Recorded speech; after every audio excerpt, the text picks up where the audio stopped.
Hello, everybody. Welcome back to the Crowd Chatter Podcast. Today, we have a new college basketball video.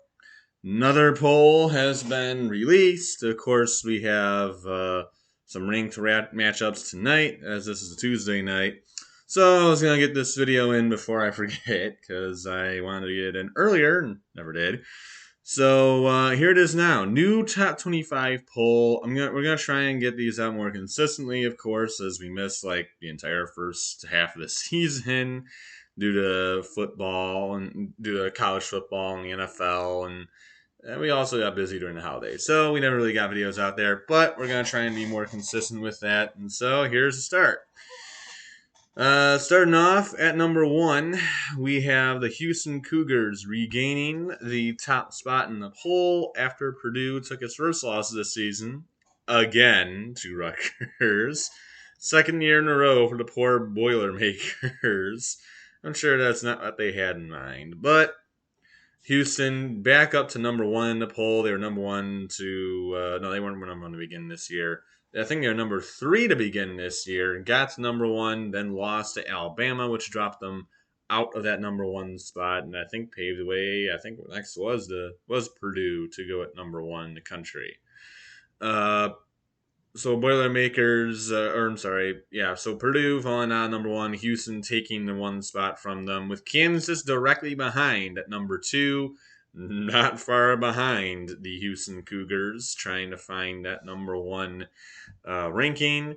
And Purdue, honestly, sitting not too far behind themselves, even after the one loss to Rutgers, still salvaged their other two games, barely beating Ohio State and knocking off Penn State, which kept their fall only to number three, and they still have four first place votes. Number four, we have Alabama, who has been we have Alabama, who's been having an outstanding season thus far. Really impressed by the Crimson Tide and the way that they have played. Really, really good team. I'd expect some. They're gonna be dangerous come March, like a lot of these teams. I think really these top four teams here. I think all of them will be dangerous come March. Number five, we have the Tennessee Volunteers. Decent team. Don't really know much about them. I don't think they're really that special. Number six, we have the Yukon Huskies, another team of which I don't really know if they're all that special. Had a nice start to the year, but a couple losses now lately. Things are starting to not look as good for Yukon as they did earlier. Number seven is UCLA, jumping up three. UCLA, really good team. Gonzaga up one at number eight. They're a solid team as well. I don't think Gonzaga is a great team, but they're a decent one. Arizona at number nine. They did take their first home loss in like 29 games or something like that. Washington State giving them an upset. Their other one is an upset also to Utah. So a couple odd losses in there for Arizona. Some big games coming up ahead, and was a very loaded, honestly, Pac-12 with some really solid teams like UCLA, USC's got a decent team. Oregon ain't too bad. Arizona, well, Oregon has been bad, but they are supposed to be a solid team. Washington's been okay so far. Arizona State, their big rival, has looked pretty good so far. So Pac-12 isn't chump change. Arizona and UCLA will get their fair share of competition. Well, Arizona dropping four after the upset loss to Washington State at home. Texas Tech would drop four spots after their own upset loss in the historic shootout, quite literally, which would be to the team right below them, who joins the top 25 just this week, going from unranked to number 11, and that's Kansas State after an upset over the Texas Longhorns 116 to 103. Yeah, a lot of points. A lot of points. But Kansas State gained the win, gained the number 11. I don't really know how good this Kansas State team is. As you can see, they do have One loss on the year, which is the Butler, who Butler's not a great team.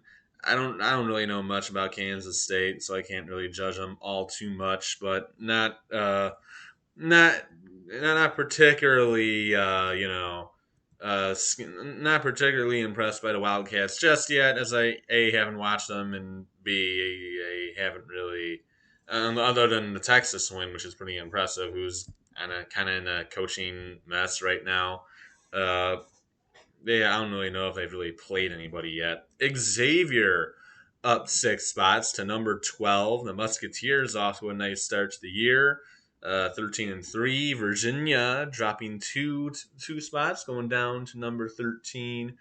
Iowa State with a big jump this week, going from 25 to number 14 after a win over TCU. Arkansas dropping 2. They go to number 15 with Miami, Florida dropping 4 themselves, going to number 16. TCU, after a nice win over Baylor, takes a tumble to Iowa State, remains at number 17. Wisconsin, after losing to Illinois, drops to 18. Providence joins the rankings this week at 19. Missouri holds their spot at 20, with Auburn going up to 21. Charleston still ranked to this point, moves up 1 to 22, with San Diego State going back into the top 25 this week at number 23. Duke and their really slow and not great start, down to number 24, dropping 8 spots, still holding on to a ranking. And then Marquette just joins in, just gets in at number 25 to finish off this poll. And teams dropping out. New Mexico, after that really hot start to the year, drops out, along with the Baylor Bears, who have really struggled so far this season. Indiana would drop out after a couple upsets, a team that has suffered from many various injuries this year. Rough start for the Hoosiers, taking a couple hard losses to some really good teams, and then a lot of injuries that really derailed their season thus far. And as for Ohio State, kind of up and down the year, they've been solid, but they drop out this week as well after the loss of Purdue. So that does it for this top 25 poll. Not really much else to say.